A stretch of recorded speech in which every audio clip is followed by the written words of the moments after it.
Our next speaker in session 1 is Bärbel Epp. Bärbel is the founder and managing director of the agency Solrico, a solar market research and international communication and network of solar thermal professionals worldwide. She is responsible for the international newsletter on the web portal dedicated exclusively to the solar heating and cooling sector. Every December, Solrico publishes the world map of the solar thermal industry in cooperation with the international magazine Sun and Wind Energy. Bärbel graduated from the University of Oldenburg, Germany, with a degree in physics and a focus on renewable energies. She can look back at 11 years of being the editor of the German magazine Sun, Wind and Warmth, dedicated to renewables and promotion of the international magazine. Please welcome Bärbel Epp. Good morning, ladies and gentlemen. Thanks for the very nice introduction and this invitation speaking this morning. As I was already introduced, my specialty is solar heating and cooling. Solrico is a global network of researchers and journalists working in this field. And as already was said as well, our main communication channel is solarthermalworld.org, and we have published 1,800 news about solar heating and cooling markets in the last 10 years on this website, which is openly available and searchable through a filter. You all know that solar heating and cooling is still behind its potentials worldwide, and my job today is to give you some ideas how we can support this technology. Usually the first step in each country is to find convincing arguments for your own authorities to start supporting solar heating and cooling. And if you look worldwide, you find a lot of different arguments why governments support this technology. There is one important issue with annual budgets you spend on subsidizing energy. I think this is also a question in the Gulf states. I have questioned here, like listed Barbados, Tunisia, Egypt, and there are more countries to come which reduce their subsidized energy, and this immediately drives renewables. You have the satisfaction of increasing energy demand. I think this was the motivation of the Solar India mission in 2010, which was an excellent paper and a good driver for renewables in India. You have reducing air pollutions, which is a good driver in Poland and China. Some subsidy schemes are linked to quality standards. This was, for example, the case in China when they implemented subsidies only to make the standard more mandatory in the country. Obviously, in several countries, avoiding deforestation is a big argument for solar heating and cooling. Like we have seen in Turkey, they subsidize solar heating and solar thermal systems in villages to avoid people cutting trees and burning wood. Job creation, reducing monthly energy bills of low-income families. This is actually a driver we see in several countries worldwide, mainly Brazil and South Africa, but also in Germany we have programs which address low-income family houses, and solar thermal should reduce their monthly energy bills. And also a very important issue is demand-side management in countries where you shower a lot with electricity, and you have to remove the burden from the grid by, for example, solar water heaters. This has been the case in South Africa and Brazil. So you see a lot of convincing arguments, but one big issue in solar heating and cooling is the lack of visibility. So keep in mind whenever you do something for solar heat and renewable heat that you need to increase the visibility. We call this the visual circle of the weak visibility. This comes from still small and often shrinking markets, which lead to reduced and small turnover of companies, which again leads to a small marketing budget and small number of press releases, means again a small coverage in media. That means that in many countries solar is considered as PV. So we have to explain first that solar heat is something completely different. Again, small turnover of companies leads to weak or not existing associations with small stuff. Again, less lobbying.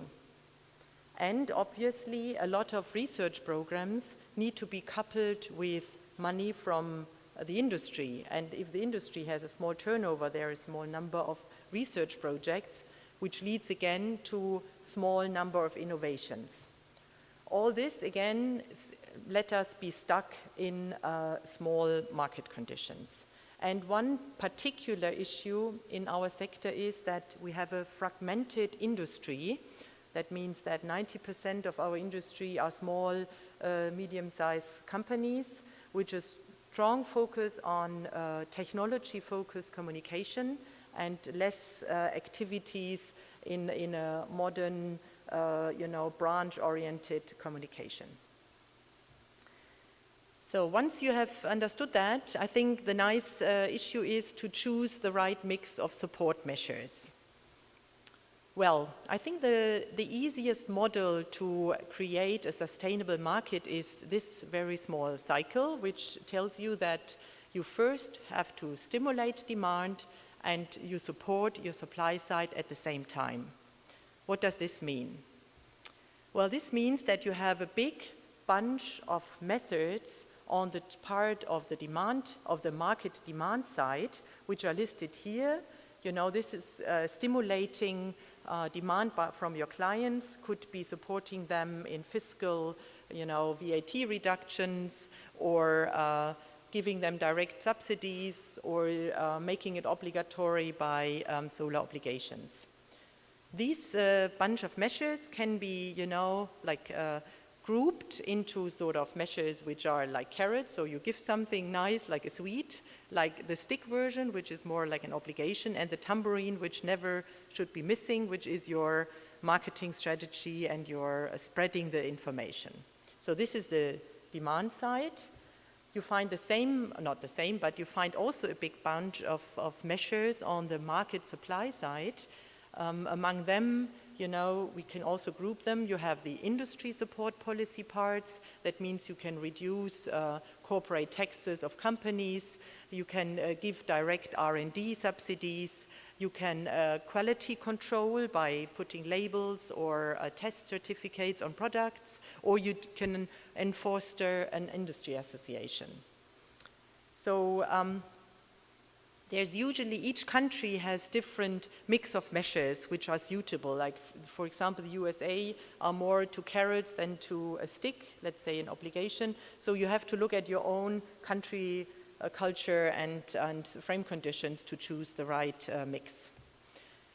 I would like to tell you the example of Brazil, which was a nicely developing solar heating and cooling market in the last years, as you can see from this rising amount of collectors installed in the country. Just only very recently they started with the economic crisis 2015, beforehand it was going steep up. They have a very historic grown market, and all the bold marked measures are realized. So you have fiscal instruments, that means VAT reduction for the products. You have renewable portfolio standards, that means utilities are forced to spend a certain share of their income on efficiency measures, and they like to do solar heating and cooling projects. You have an obligation in the cities making home, construction companies to think about solar, and you had a very old label and a strong industry association. There are still some parts which are marked red here missing. I think they have not so much worked on new business models. That means the commercial segment is less developed, and you have a certification scheme is not mandatory in the country. This is one thing, choosing the best mix, but if you have decided about a support scheme, there are still some things like a checklist you have to go through not to make, like a mistake in designing your support scheme.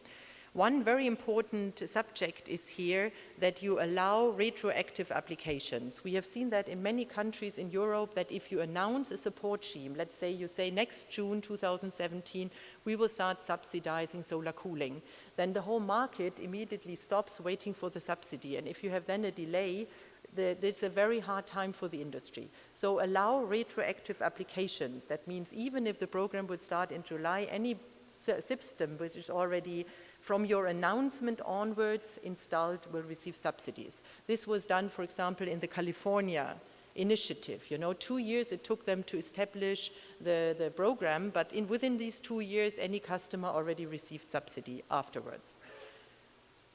Then also you have to think about, be careful that your subsidies don't increase the prices. You should always do measures in your support schemes that you encourage the system suppliers to, in a long run, reduce prices, because we have seen in many countries that subsidy measures increase the prices at the beginning. Well, obviously, link your scheme to quality standards. I think this is straightforward. Minimize paperwork. We have seen that in many countries, and the best example is Tunisia. A one-page application form is enough, so this is not a burden for clients or system suppliers. And, well, obviously as well, support regulations not in favor of one technology or the other. We have seen that in India they treated vacuum tubes and flat plates the same way, and at the end they had a completely imported market. And drum the tambourine, make sure that all your clients and potential clients know about your scheme. What we have done is we have asked the industry, the solar thermal system suppliers worldwide, what they are in favor of in terms of support schemes. And you see the ranking. This was done in 2013 among 350 companies worldwide. And the first three are rebate programs, renewable solar building codes, and tax credits. So I want to stress more this red barred part, because it's worldwide, it's worldwide established. On all continents we find these solar renewable obligations. They can be considered a powerful instrument if they are carefully controlled and solar focused. This shows you the world map, which countries already established these kind of solar obligations. The green marked countries have a public obligation. That means it counts only for public buildings. The red ones have residential and other building obligations, but they are solar focused. So that means that in the obligation it says you have to have a certain share of solar thermal technology in your heat demand.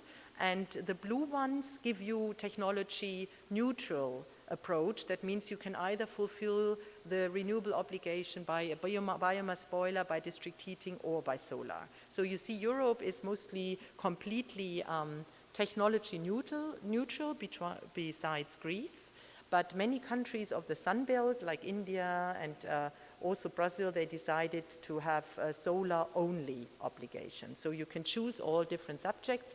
The Gulf states actually are not mentioned here, because these green building standards, which become more and more mandatory in several countries, are very wide. They don't have an energy focus, but they have a focus on water, on wind loads, on space usage, on waste, and so on. So I checked whether they have a strong enough input on the on-site production of renewables in the buildings, and from my point of view they have not, but I'm really happy to discuss that later. I think the approach of green buildings is very good for countries where there's desert and water problems and a lot of other issues, but I'm not sure whether you can consider them a renewable obligation as such, because it's not, as I said, it has little impact on renewable on-site production in the buildings. I have just listed you some pros and cons of these obligations. We have seen in many countries that they start an increasing market penetration, which is fairly sustainable if it's implemented in the long run.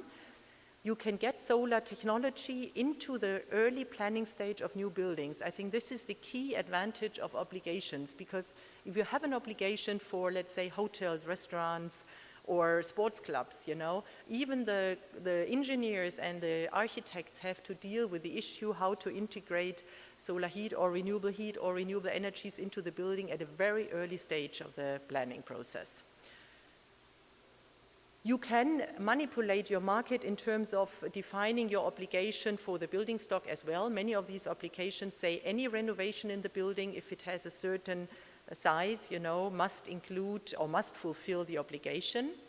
You usually involve new players. As I said, you know, the construction industry is much more aware of solar technology if an obligation is in place in the country.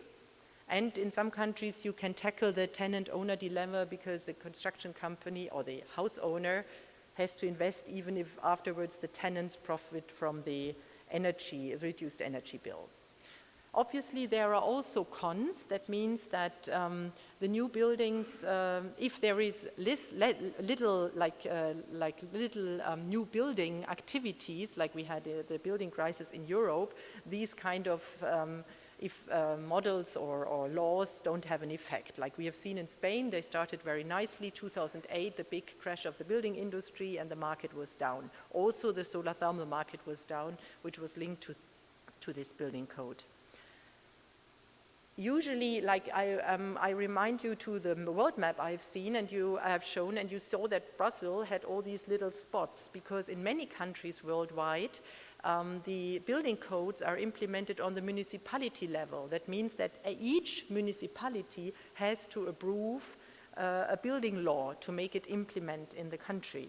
And this makes it a big bureaucratic burden, and it's a time-consuming thing to convince all these administrators on the local level to do building codes. So this is a big barrier and a big bottleneck in this kind of instrument.